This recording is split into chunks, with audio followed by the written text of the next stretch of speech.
Assalamualaikum warahmatullahi wabarakatuh. A'udzu billahi minasyaitonir rajim. Bismillahirrahmanirrahim. Alhamdulillahirabbil alamin. Wassalatu wassalamu ala asyrofil anbiya'i wal mursalin sayyidina wa maulana Muhammadin wa ala alihi wa sahbihi ajmain. Amma ba'du. Salatu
pesan Abah yang pertama dalam hal memberi, contohlah Rasulullah Sallallahu Alaihi Wasallam.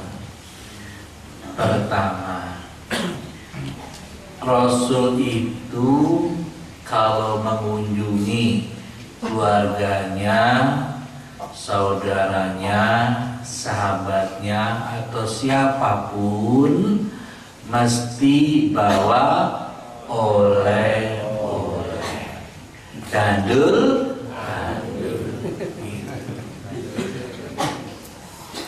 Kira-kira kalau keluargamu datang ke rumahmu digawani gandul-gandul, seneng nggak Pak?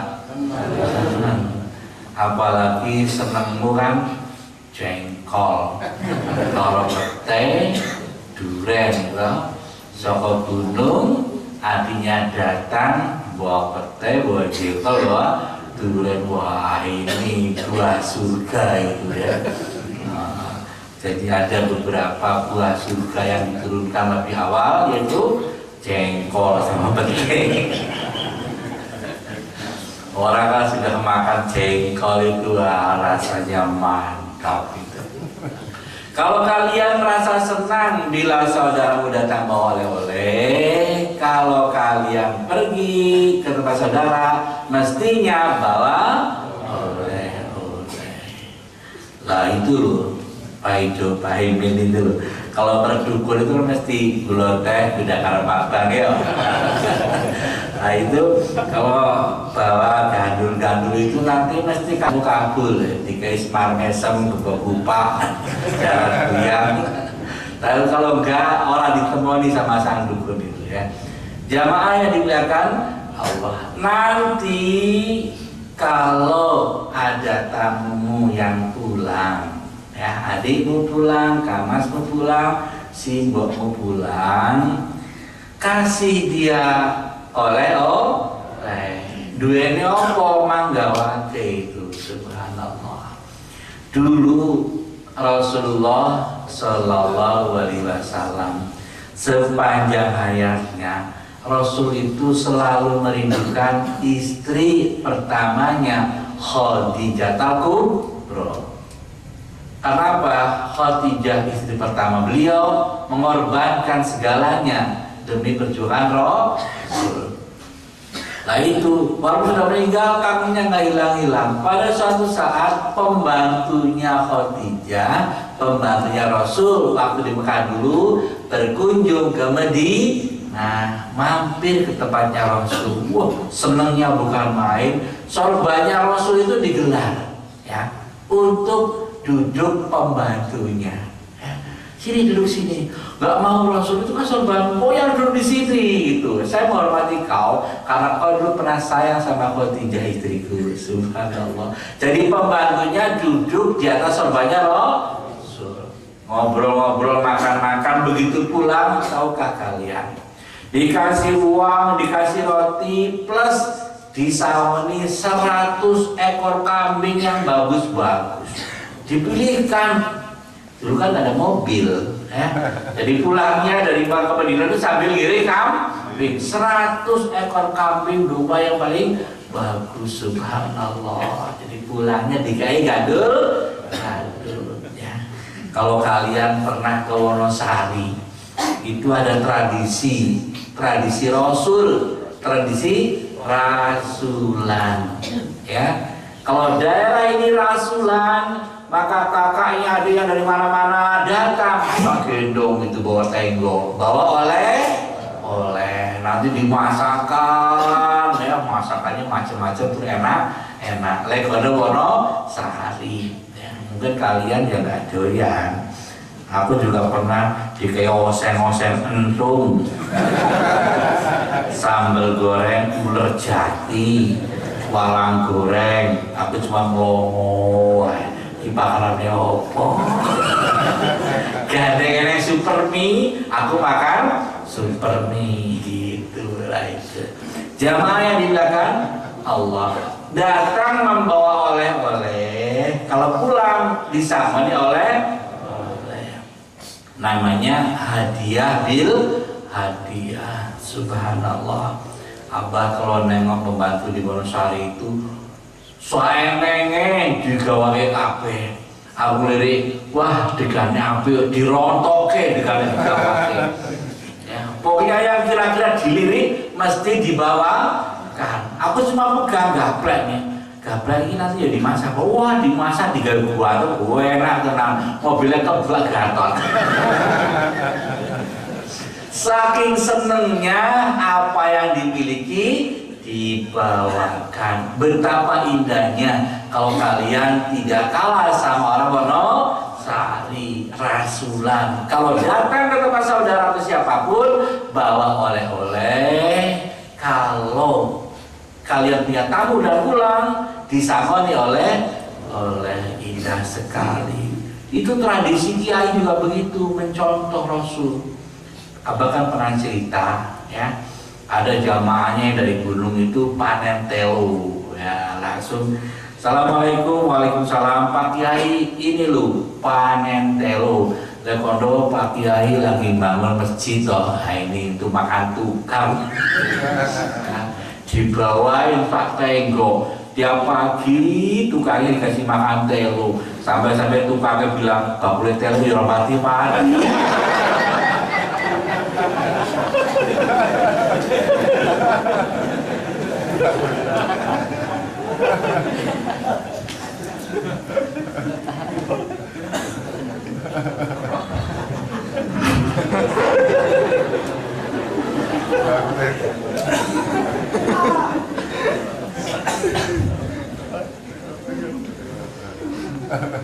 Jamaah yang di belakang Allah. Nah begitu dia masuk ke pesantren bawa telo kan bilang tut gitu. Ning mburi ono apa kan gitu. Dia bilang kemarin coba belai kambing yang dibelai induknya itu anaknya kasihan dibawakan saja. Ya sudah, ya, berangkat bawa telo, pulangnya nuntun cempek. Alhamdulillah buatan. Iya, datang bawa hadiah, pulang bawa hadiah. Sepanjang jalan kan tanya, itu dari mana? Ini loh saka Kolbun Salim. Aku rono bawa telo lemule dibawain sampai wah mantap kan.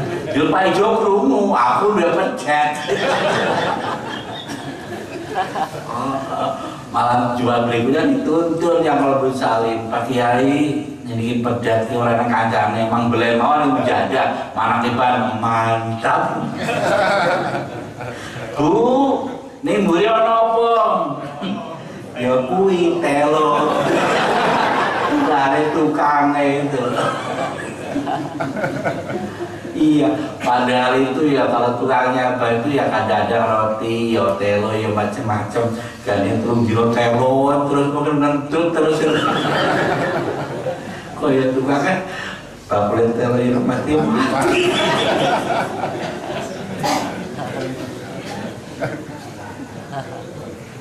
Rumah sana gini bapaknya mati itu udah ganti ya.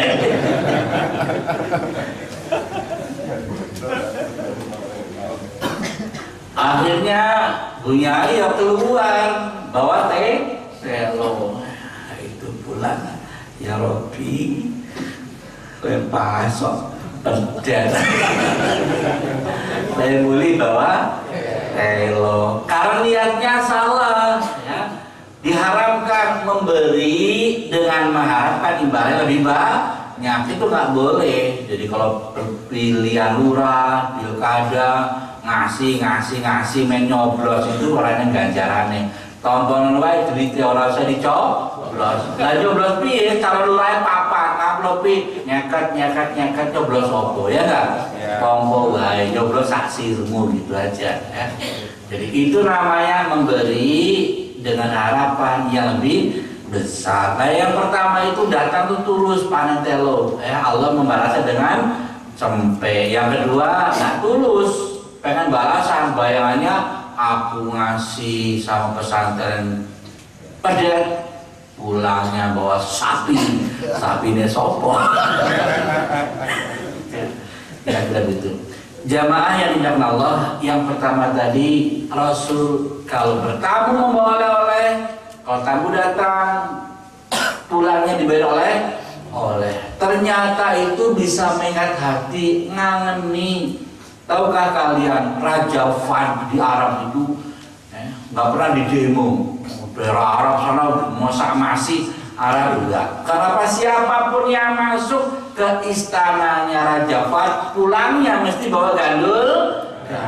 Orang ketang sebungkus korma, satu batang siwak, apa juga pernah dikasih. Cuma korma satu pak sama siwak satu. Tapi kan kenang-kenangan ada tulisannya Raja Fat pelayan dua kota suci. Wah mantap sekali.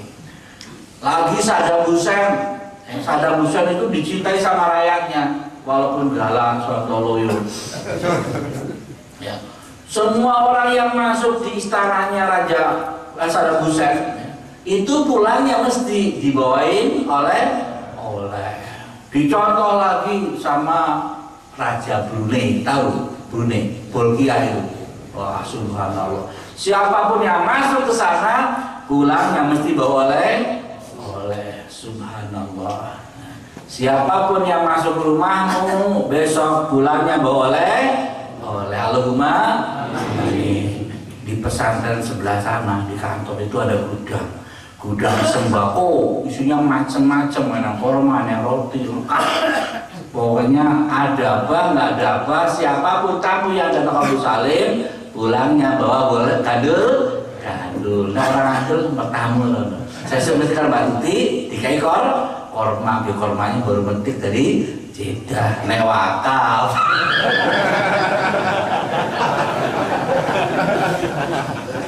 Lah ada orang wakaf mau jalur gandul apa ya isin.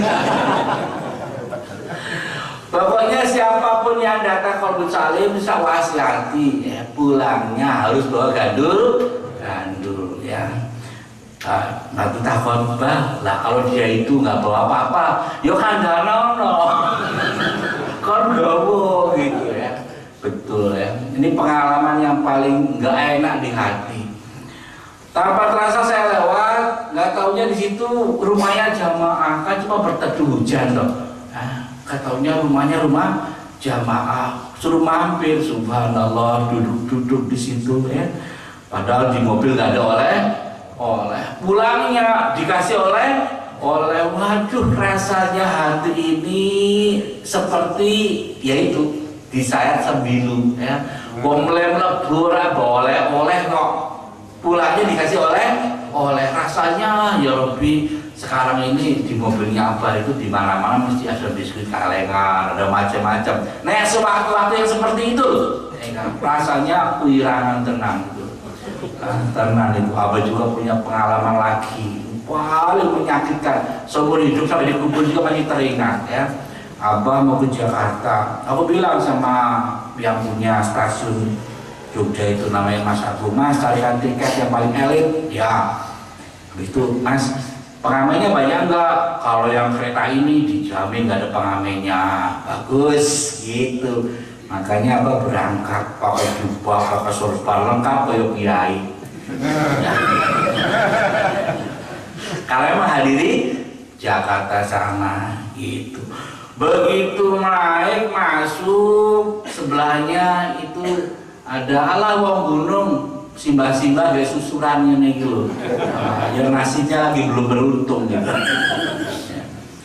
Ternyata begitu berhenti di Kutoarjo, di Kebumen, Purwokerto, jangan ada pengamen, ada pengemis ya. Padahal subhanallah, Abah nggak bawa uang kecil, ribuan nggak ada, puluhan ribu pun nggak ada, cuma 50-an sama 100. Begitu ada pengamen jreng simbah-simbah desa kayak ngasih 1000, aku cuma rogo-rogo kantong. Tak buka dompetku 50, 100, neteke 50 koncone teko kabeh. Aku rasanya subhanallah, awakku panas dingin, langsung nyari restorasi. Idolnya duit ya, orang ketang ewonan bulan, masuk ke restorasi, ternyata wah ini kayaknya kurang ya Mas. Di sini tuh kekurangan uang kecil. Nah, setiap kali berstasiun pengamennya datang, simbah-simbah ngasih, aku nggak bisa berbuat apa ya Robbi. Orang seperti itu cuma orang biasa, susuran nanti pakainya biasa tapi dermawannya yo kayak yang pakai sorban, terbatas dia pakai jenggot, nangis tua. Sampai Jakarta langsung keroan, masuk angin. Ke dokter bahwa usah wae, bahwa adem banget. Mau buka minyak orang tangan dan bisa sudah kita lihat.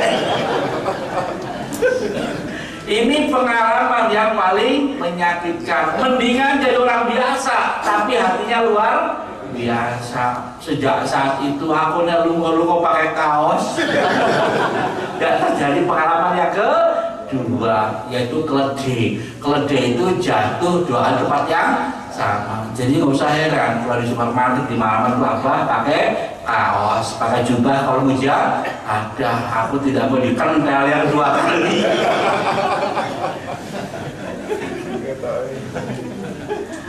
Ya Allah, jadikan kami semua seperti Rasulullah. Amin. Amin ya Allah. Amin. Amin ya Allah. Amin. Amin ya Allah. Amin. Amin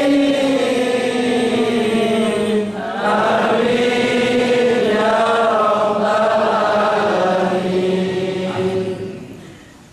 Yang kedua, Rasul kalau pergi meninggalkan keluarga, entah setengah hari, entah sehari, atau beberapa hari, baik keluar daerah atau keluar kota, pulangnya mesti bawa oleh-oleh untuk keluar.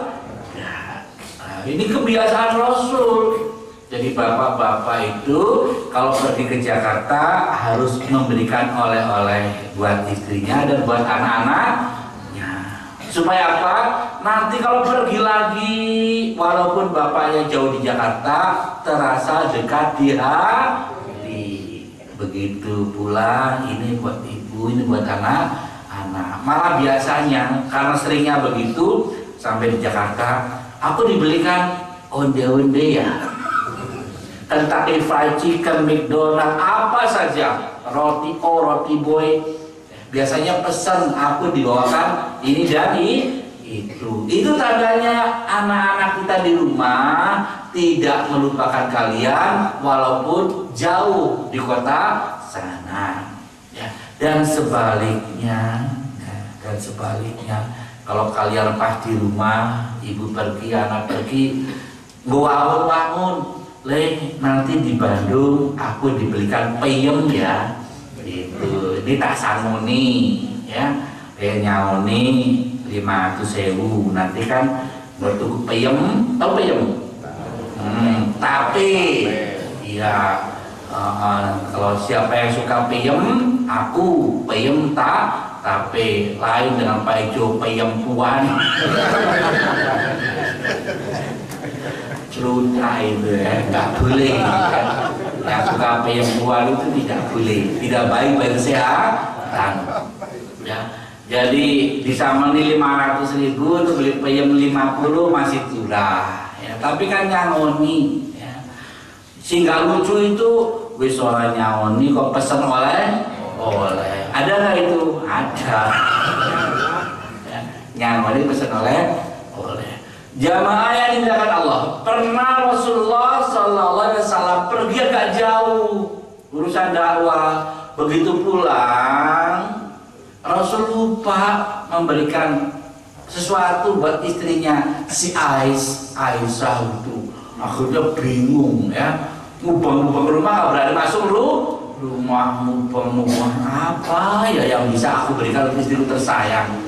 Begitu melihat sedang bingung, Jibril di langit sana tuh tahu, ya Rabbi itu loh Rasul lagi bingung cari oleh-oleh. Maka diambilkan batu surga. Subhanallah, diucalke di pojok rumah, lu itu bersinar. Begitu lihat Rasul, kok batu bagus sekali menyala. Langsung diambil, dilapi, masuk rumah. Assalamualaikum, waalaikumsalam. Ini sayangku, oleh-oleh dari negeri sana. Ternyata batu permata indah sekali. Padahal yang di pojok rumah Koroguli. Tapi batu surga. Dan batu itu sampai sekarang masih ya disimpan di museum Arab sana. Ya. Untuk kenang-kenangan bahwa setiap muslim yang pergi jauh hendaknya kalau pulang bawa oleh yang pulang istrinya bawa oleh buat suaminya, yang suaminya pergi bawa oleh buat istri dan anak-anaknya. Indah enggak itu? Ya Allah, jadikan kami semuanya kalau pergi bawa oleh Allahumma. Yang ketiga, ini tradisi Muslim, tradisi Rasulullah Sallallahu Alaihi Wasallam, mengundang sahabat, keluarga, siapapun untuk makan-makan. Wah, indah sekali. Kira-kira kalian diundang makan-makan mau nggak? Mau. Kalian diundang untuk ngecor masjid mau nggak? Nanti habis ngecor makan mau nggak?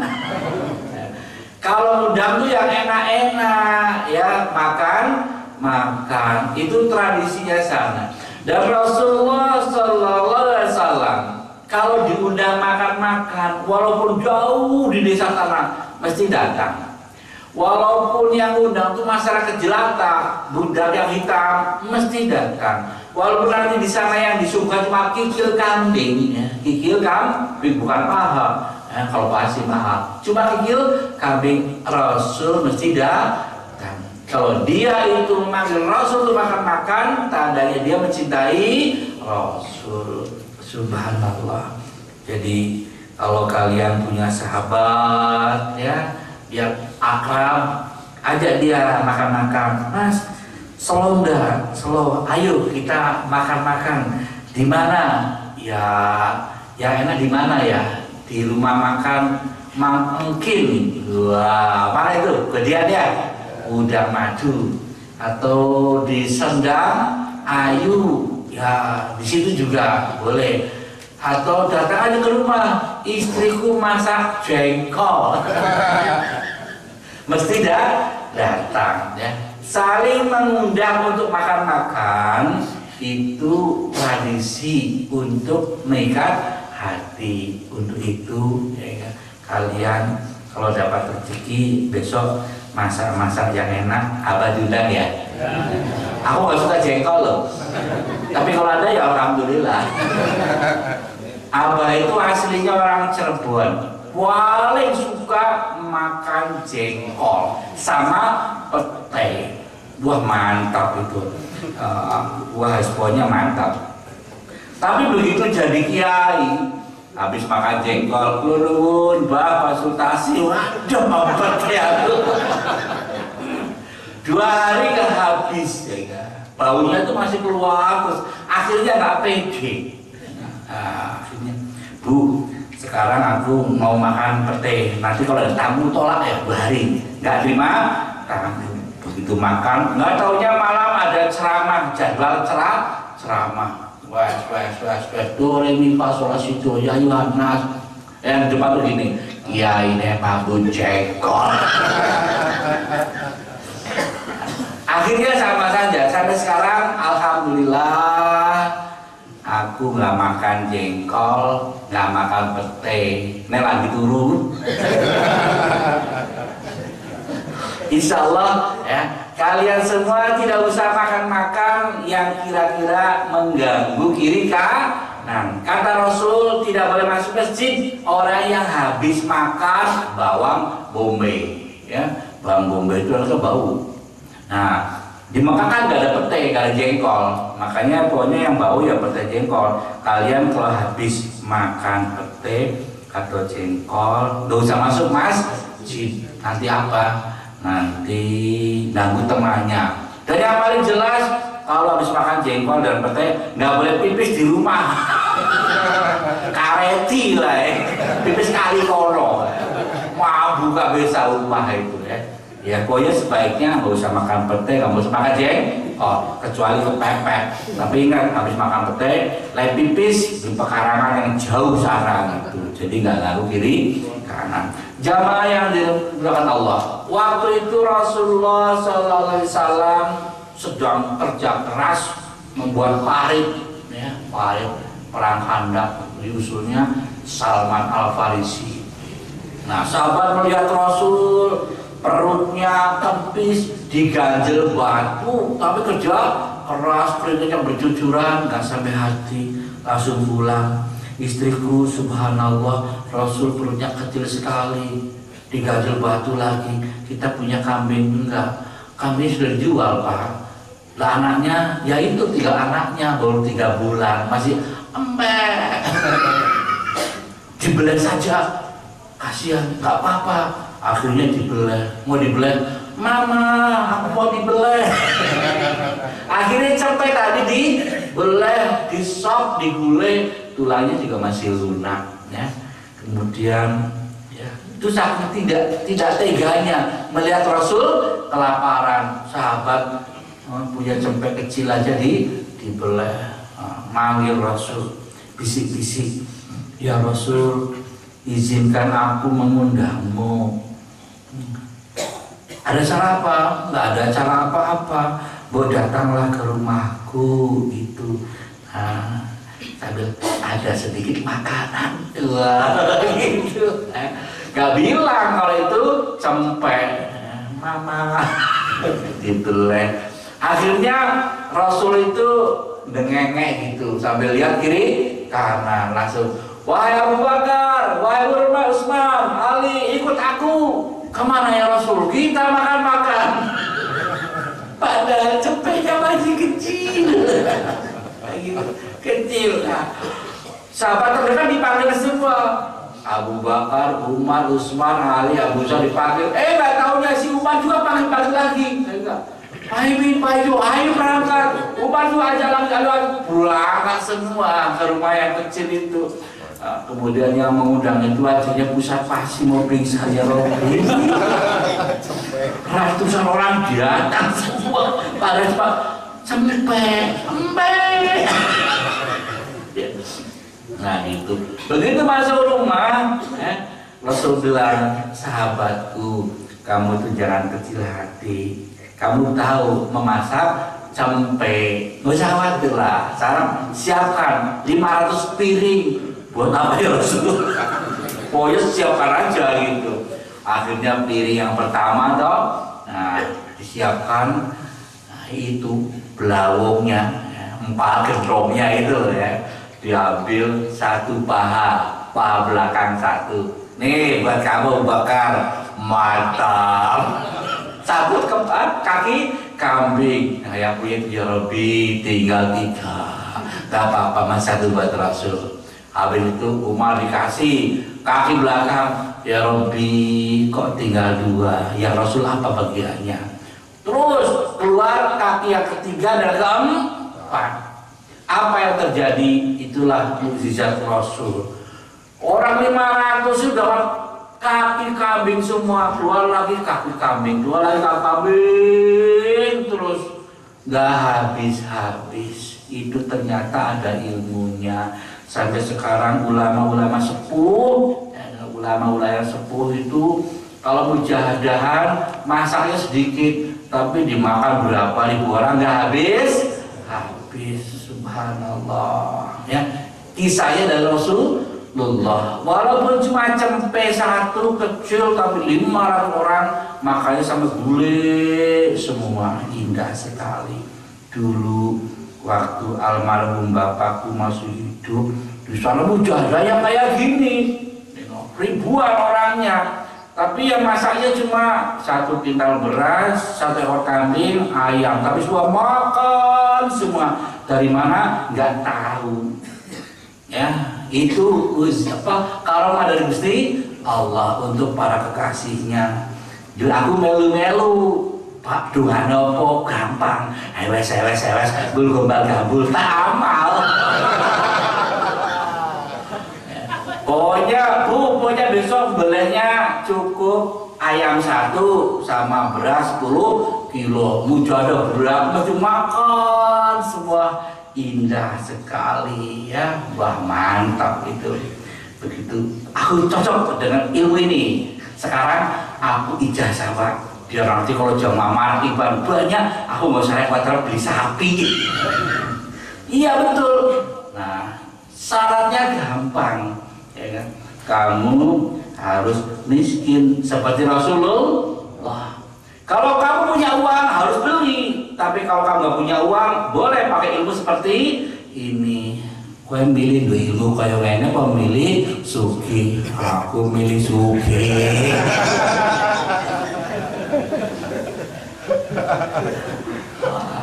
Jadi ulama-ulama yang miskin pun bisa mujahadah besar-besaran, makan enak-enak tanpa harus keluar uang banyak. Kenapa? Ada ilmunya Rasulullah. Iya, jadi yang itu kisahnya begitu. Ada lagi, ya.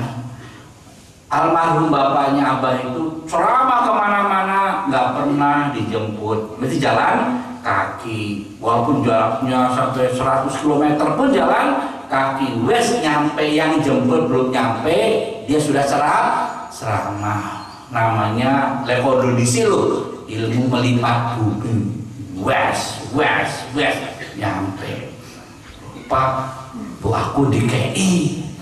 Yo dungane, mantrane itu loh di KI, ya kan? Teko welas, teko asihnya itu. Hewes, bul gombal gambul. Nah betul. Abah itu masih muda seusia kalian semua, ini cerita aja ya, seusia kalian. Begitu Abah masih muda, anak masih kecil-kecil itu mendarat di Halim Perdana Kusuma. Aku sudah lelah, aku udah punya ilmu sampai Jogja cepat pokoknya.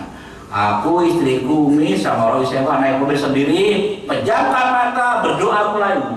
Sudah masuk Jogja. 1 hari 1 malam penjemputnya baru pada datang. Subhanallah. Wah mantap sekali. Begitu mau ijazah, Pak, aku cocok ilmu ini, beres pokoknya. Ijazah maharnya apa? Aku bayar. Yang penting dikasih ilmu melipat bumi. Dia bilang, bapakmu ini punya apa? Lah punya punya sepeda aja meroroli itu. Bapak itu nggak punya mobil, nggak punya motor, punya sepedanya GL Pro, kayak apa? Dicop langsung protol. Iya. Ulama besar tapi nggak punya apa, semuanya untuk umat. Nah, kue gelem ora? Orang dia mobil, orang dia motor, cuma GL Pro tak kasih. Karena amrullahi hakam, apa yang Allah berikan harus dimanfaatkan. Buat apa punya ilmu kayak gini kalau pakai mobil enak menmair milih mana? Aku bilang milih mobil.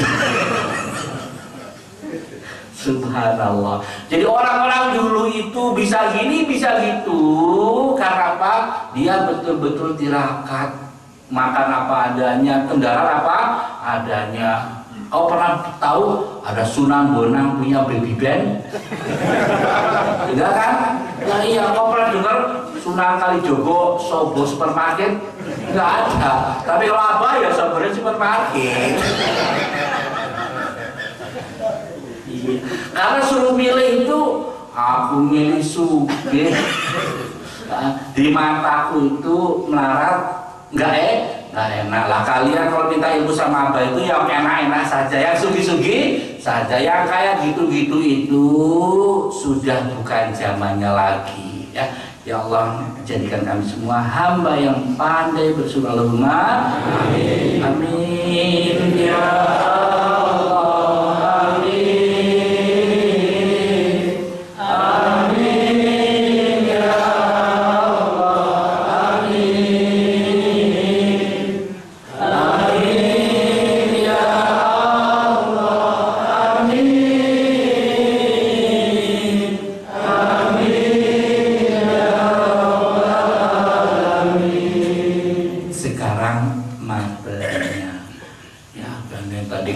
Waktunya ya materi dan banyak-banyak. Kalian semua tidak perlu merisaukan rizkimu besok, bulan depan, tahun depan dan hari itu dua. Nggak usah takut kelaparan, tidak usah takut kekurangan. Yang justru kau khawatirkan, kau risaukan, kau takutkan, hari ini bisa nggak aku sedekah? Bisa nggak besok sedekah? Selama sedekah terus-terusan, maka Allah tidak jemu-jemu membalasnya. Jadi yang perlu risaukan, hari sedekah belum ya? Belum nyawa sewu, belum 5.000. Jangan sampai ada hari tanpa sedekah. Setiap hari Allah pun membalasnya tiap hari. Sedekah tiap minggu, balasnya tiap minggu, tiap bulan, bulanan, tiap tahun, tahunan. Kalau harinya oke, minggunya oke, bulannya oke, tahunnya oke, maka sepanjang hayat kalian beribadah Allahumma amin. Ya, jamaah yang dimuliakan Allah, kalian ibroh, lihatlah bagaimana petani sebelum panen. Pak Tani itu begitu padinya menguning, dia pikiran pertama itu bukan panennya, tapi ngambil benih yang baik-baik, buka leleran, ditanam, suruh tumbuh dulu. Ya, cuma berapa petak itu benih, betul kan? Benih loh. Iya. Nah kalau sekarang sih benih itu bisa beli di toko, bagus. Zamannya Abah dulu ya enggak. Kalau sudah panen itu diambil yang paling baik. Abah masih ingat ya, tingginya padi itu sekepalanya Abah gini. Kan dulu padinya tinggi. Jadi kalau masuk ke ladang padi ya nggak kelihatan. Ambil yang bagus. Yang pertama dirisaukan itu ngambil yang bagus-bagus, ditanam dulu. Setelah tumbuh baru dipanen. Panennya nomor 2. Enggak. Tanamnya nomor 1. Lah sekarang kalian setiap kali dapat rezeki, jangan mikirin belanja apa, pergi kemana. Pikirin sedekah dulu. Misalkan dapat 100.000 minimal, kau lepaskan ke orang lain 2.500. Itu yang didahulukan. Jangan cepat-cepat belanja sebelum uangmu itu kau sedekahkan. Jangan buru-buru panen sebelum buat peleleran, buat benih. Itu. Jadi dahulukanlah sedekah, maka Allah pun akan mendahulukan membalas kita. Allahumma amin. Makanya petani itu nggak pernah risau. Tanam, panen, tanam, panen, tanam, panen sampai sepanjang umur mereka. Umur mereka itu cuma 5, umur mereka itu nggak begitu lama, tapi anaknya 11 sarjana semua hanya dengan tanam padi. Tapi lihat itu di belakang itu, yang bapak-bapak sarjana, yang ibu-ibu mungkin S3, SD, SMP, SMA. Ya, kedua-duanya pegawai negeri. Punya anak satu aja SPP-nya terlambat 3 bulan. Ya. Nah, jadi benih panen, benih panen. Kalian sedekah belanja, sedekah belanja. Dahulukan sedekahnya sebelum belanja. Maka insya Allah kalau kalian suka sedekah sampai akhir hayat, kalian kaya sampai akhir hayat. Allahumma amin. Allah ya Rabbi, jadikan kami semuanya ahli sedekah sampai akhir hayat. Allahumma amin. Jadikan kami semuanya kaya sampai akhir. Allahumma amin. Amin ya Allah. Amin ya Allah. Amin ya Allah.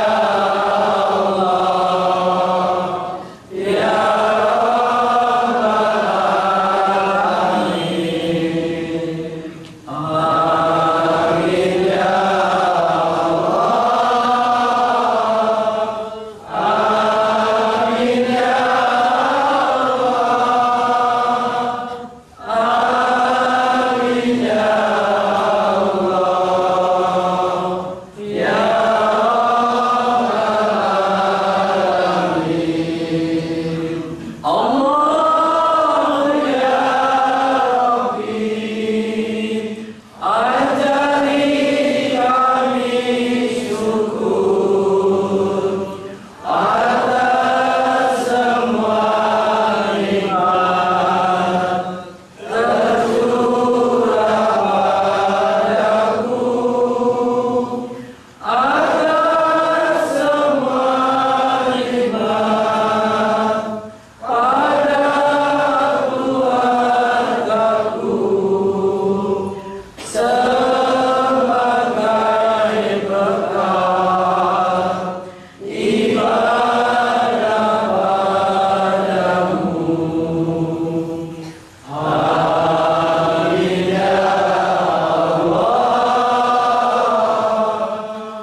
atas ujian dalam hidup ini, sabar dalam beribadah, sabar mencegah dosa. Amin ya Allah. Amin ya Allah. Amin ya Allah. Ya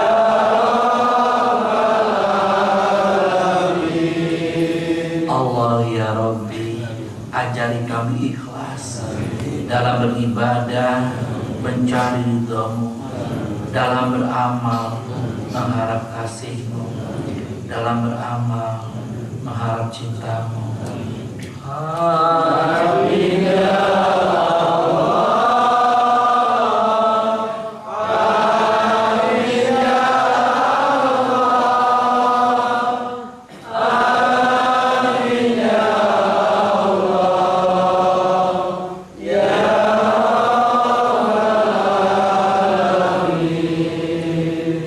jamaah yang dimuliakan Allah, tundukkan kepala, pejamkan mata, buka hati, buka pikiran.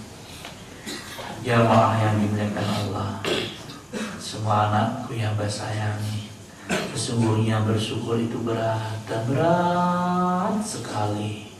Untuk itu Nabi Sulaiman meminta diajari, ya Allah, ajari kami agar pandai bersyukur. Maka kita pun semuanya minta pada Allah agar diajari, agar bisa bersyukur dan pandai bersyukur.